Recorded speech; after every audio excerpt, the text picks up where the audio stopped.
بسم الله الرحمن الرحيم، اللهم صل وسلم وبارك على سيدنا محمد وعلى آله وصحبه وسلم. ازيكم حبايب قلبي عاملين ايه؟ يا رب تكونوا بألف صحة وبألف خير. ان شاء الله النهارده هنعمل مع بعض فيديو حلو جدا جدا وروتين كده في المطبخ. وبعد طبعا ما نخلص الاكل هننزل لنا كده نعمل كده ايه تمشية كده وقت العصاري في الريف المصري. وهفرجكم كده على الزرع بتاعنا كده الاخضر والجو الجميل والشمس الجميل الذهبية. بس في الأول كده طبعًا عشان اللحمة غِليت طبعًا عايزين ناكل خضار باللحمة. فطبعًا عشان اللحمة غِليت إحنا مش هناكل خضار باللحمة هناكل، بس هنجيب لحمة بقى مجمدة المرة دي. وهاوريكم إزاي تعملوها كأنها لحمة بلدي وتحدي، وريحتها كمان هتجيب آخر الشارع. أول حاجة لازم يكون معاكِ كده حلتين على النار. حلة كده اللي هي الحلة الأساسية اللي هيكون فيها طبعًا طماطم وبصل وورق لورا وحبهان ومستكة وكمان قرفة، ورشة صغيرة من الكمون، ورشة صغيرة من الفلفل الأسود، وبشرة من جوزة الطيب. المنكهات الجميلة اللي أنتِ شايفينها ديًّا، ولو حابة تزوّدي حاجة أكتر من كده زوّدي. في ورد مجفف كمان، وفي كمان 2 حبّة من المسمار أو القرنفل. تمام كده، هنسيبها كده تغلي على جنب. ومعانا الحلة التانية فيها مَيّة سخنة جدًا. طبعًا إحنا قطّعنا اللحمة كويس خالص. أول حاجة بتجيبيها وهي مجمدة كده بتحطّها في مصفى لغاية لمّا تفِك تمامًا وتنزّل كل الدم اللي بيكون موجود فيها. تمام كده، تشطفيها كده شطف على السريع. وبعد كده بتجيبي الحلة اللي أنتم شايفينها على النار ديّة من غير أي إضافات خالص، بتكون المَيّة سخنة جدًا، جدًا. هتسيبيها بس في الحلة 3 دقايق بس يا جماعة. هتشوفوا الفرق دلوقتي. هتنزّل المَيّة بتاعتها هتكون سودا خالص، لإنّهم طبعًا لمّا بييجوا يخزّنوا اللحمة بيخزّنوها بالدم بتاعها، علشان الدم بتاعها بيحفظها وبيفضل لونها أحمر وردي. تمام كده؟ فهنسيبها 3 دقايق كده في المَيّة كده زي ما أنتم شايفين. حتى أنتم ملاحظين إن المَيّة بتاعتها بقت سودا خالص كده زي ما أنتم شايفين، يعني نزّلت كل الدم اللي فيها. تمام كده؟ طبعًا عشان تجيبي حتّة لحمة تكون ما بتستحملش سِوَى، هاتيها برازيني نضيفة الموزة الخلفية. الموزة الخلفية ما بتتهراش منِّك زي الموزة الأمامية، وبتكون كده ماسكة نفسها كده ما شاء الله، وبتكون كمان طرية زي الزبدة. واللحمة بتاعتِك بتكون لونها فاتح، وهاوريها لكم كمان في آخر الفيديو. تمام كده؟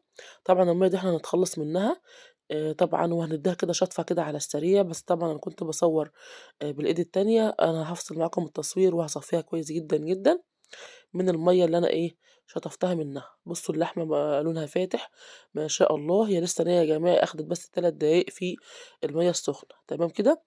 الطريقة ديّة بتخلّيها فاتحة، وبتخلّيها كمان تتخلّص من أي دم زيادة موجود فيها. طبعًا معانا الشوربة الأساسية بتاعتنا كده غليت. أنتِ ممكن في اللحظة ديّة ممكن تشوّحيها مع بصلاية كده بشوية فلفل أسود وكمون. وطبعًا تزوّدي عليها مَيّة مغلية، بس إحنا بنحبها كده بالمرقة بتاعتها بالطريقة ديّة كده. بتكون جميلة جدًا، وفي نفس الوقت الطريقة التانية كمان حلوة. اللي أنتِ شُفتوها في الأول ديّة كده حتّة دهنة بلدي كانت عندي في الفريزر كده من أيام الرخا. طبعًا أنا باجمّع الدهون كده باحطها كده في الفريزر. باستعملها طبعًا في السبانخ وفي الملوخية وفي كمان البامية أو في الخضار عامةً، أو باحطها كده طبعًا لمّا أكون جايبة لحمة من المجمدة ديًّا باحطها طبعًا في الشوربة بتاعتها. بتزوّد القيمة الغذائية وبتدّيها ريحة ونَفَس، حاجة كده روعة ما شاء الله. بُصّوا إحنا مش هنحط الملح دلوقتي، هنحطه آخر 10 دقايق. وطبعًا هي بعد ما غليت كده زي ما أنتم شايفين هنحطها كده على نار هادية. اللحمة دي بالضبط أخدت معايا أقل من ساعة ونُص يا جماعة، ما أخدتش منّي وقت خالص. تعالوا بقى نعمل البسلة بتاعتنا. معايا كده معلقتين سمنة كده، عليهم شوية زيت. وطبعًا معايا هنا في الكبة بصلاية كبيرة كده، ومعايا كمان توم. أنا باضربهم مع بعض عشان أسهّل على نفسي، وعشان كمان تكون ناعمة وحلوة جدًا كده، ناعمة مش معصورة يا جماعة. تمام كده؟ وطبعًا عندي المادة الدهنية بتاعتي سخنت كده زي ما أنتم شايفين. نزلت عليها بالبصل على طول هاخلّيها تدبل. طبعًا أنا باعمل البسلة بالطريقة ديًّا وجرّبوها الناس اللي بتحطها في الصلصة على طول. جرّبوها بالطريقة ديًّا هتدمنوها. بتكون خفيفة، صحّية، وفي نفس الوقت التشويحة مع البصلة بتدّيها نَفَس جميل جدًا، جدًا، وما بتاخدش وقت خالص في التسوية. يا دوبك غلوتين وبتستوي. هاتبّل بس البصلة الأول واشم كده ريحة التوم والبصل. وبعد كده هانزل عندي بالبسلة والجزر على طول، طازة فريش. أهو حتى لو أنتِ مجمداها في الفريزر، طلّعيها من الفريزر حطّيها على البصلاية أو على طول. وطبعًا هتكون حلوة جدًا، جدًا. كده زي ما أنتم شايفين البسلة والجزر ما شاء الله حاجة كده صابحة كده روعة ما شاء الله. شطفتهم كده زي ما أنتم شايفين وصفّوا تمامًا. كنت حاطاهم في مصفى. ودلوقتي طبعًا هاشوّحهم في البصلاية ديّة كده لمدة 5 دقايق كده على نار وسط. وهاحط كده شوية ملح عشان يدبّلي لي الخضار بسرعة. واحط كمان شوية بهارات. تمام كده؟ هاغطّي عليها النار بس اوعي تنسيها عشان خاطر مش تتحرق منِّك، وهاخلّيها كده تتشوّح كده زي ما أنتم شايفين ما شاء الله، حطيت كده شوية كمون وشوية فلفل أسود وشوية ملح، وهاسيبها كده تتشوّح لمدة 5 دقايق على نار وسط.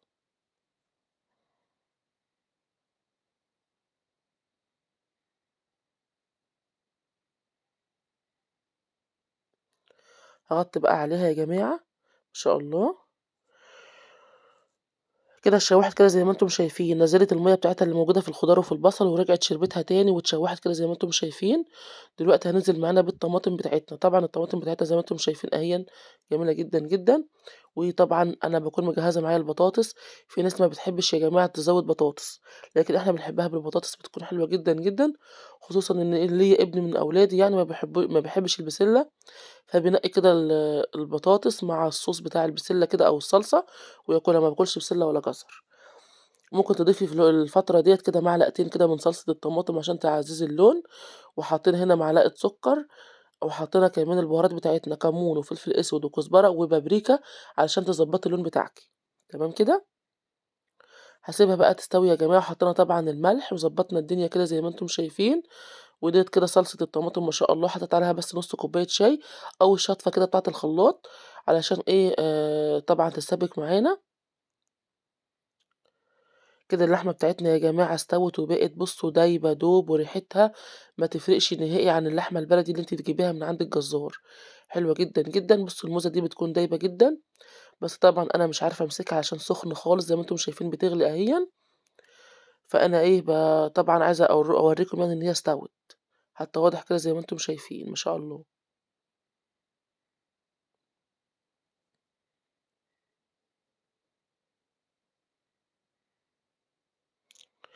أهو هنا يا جماعة واللحمة زي ما أنتم شايفين لونها فاتح، ما هياش غامقة ولا أي حاجة،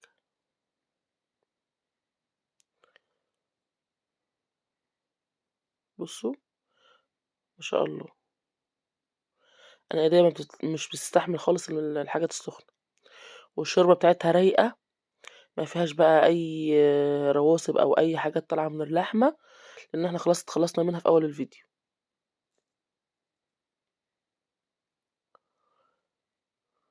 بُصّوا الشوربة عاملة إزاي، ما شاء الله.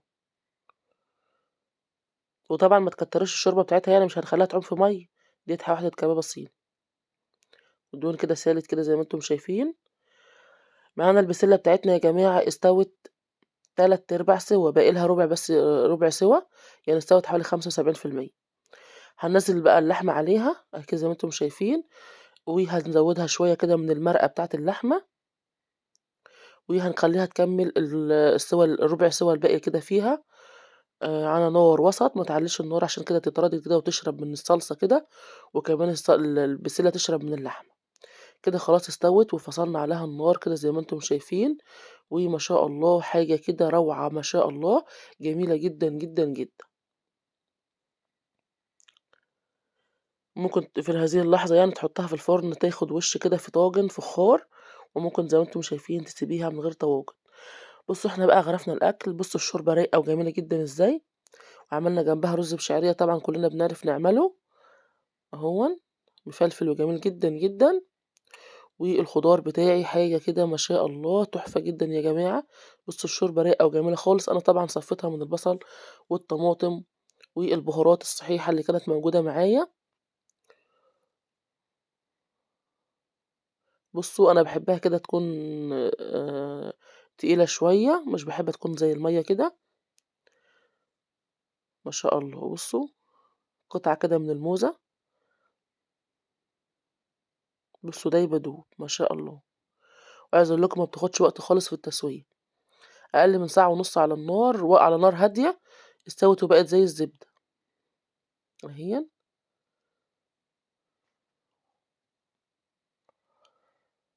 قولوا لي بقى إيه رأيكم في طريقة اللحمة ديّة بالطريقة ديًّا، وجرّبوها وارجعوا اكتبوا لي في الكومنتات. هاتوها مجمدة يا جماعة، أنا كنت مصورة الفيديو ده بقى له فترة، كانت أرخص ما هي موجودة دلوقتي، تمام، دلوقتي 180. اتغدينا وضبّطنا نفسنا ونزلنا كده نتمشى كده زي ما أنتم شايفين بعد العصر كده بعد ما صلينا العصر، ناخد كده جولة كده في الأرض الزراعية ما شاء الله، ده شكل البرسيم. بُصّوا الحاجة الخضرا ديّة بتريّح الأعصاب جدًا، جدًا، وطبعًا إحنا الفلاحين بنستغل كده الحدود كده زي ما أنتم شايفين، وبنزرع حواليها فول حراتي، بنزرع كرنب، بصل أخضر، خَس، جرجير، حوالين بقى الحَد بتاع البرسيم، بتاع الغلة، بتاع البنجر، ما شاء الله. ديّة طبعًا الغلة كده زي ما أنتم شايفين كانت صغيرة عن كده شوية، لكن دلوقتي هي كبرت ما شاء الله أهيًا. ديّة طبعًا مزروعة متوخّرة يعني وِخر شوية، وكانت كده شاربة مَيّة. وده يا جماعة البنجر بتاع اللي بنعمل منه السُكّر، ما هو مزروع كده جنب الغلة كده زي ما أنتم شايفين هاوريه لكم دلوقتي. أهوًا ده البنجر، عايزة أقول لكم إن البنجر ده انشال من الأرض دلوقتي، واللي على الأطراف ديّة الخُبيزة، طبيخ الخُبيزة لو عارفينه.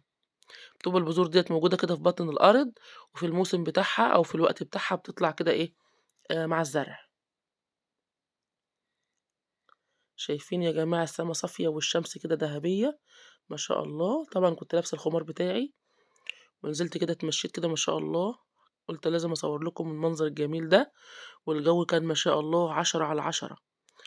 الناس اللي بتحب الريف تكتب لي في الكومنتات، ولو عجبكم الفيديو بالطريقة ديّة يعني إن أنا أصور لكم مثلًا روتين أو أصور لكم كذا حاجة مع بعض، وأعمل لكم جولة في الأرض الزراعية، ارجعوا اكتبوا لي في الكومنتات، وأنا إن شاء الله هاعمله معاكم بإذن الله تعالى. بُصّوا يا جماعة ما شاء الله، دي بقى عايزة صُحبة حلوة كده، واحدة تكون صاحبتِك وتمشي تفضفضي معاها عن ظروف الحياة الصعبة ديًّا، وتتسلي كده زي ما أنتم شايفين. لو عجبكم الفيديو اكتبوا لي لايك كده حلو اعملوا لايك واكتبوا لي كومنت حلو. أشوفكم بقى في فيديو جديد، مع السلامة.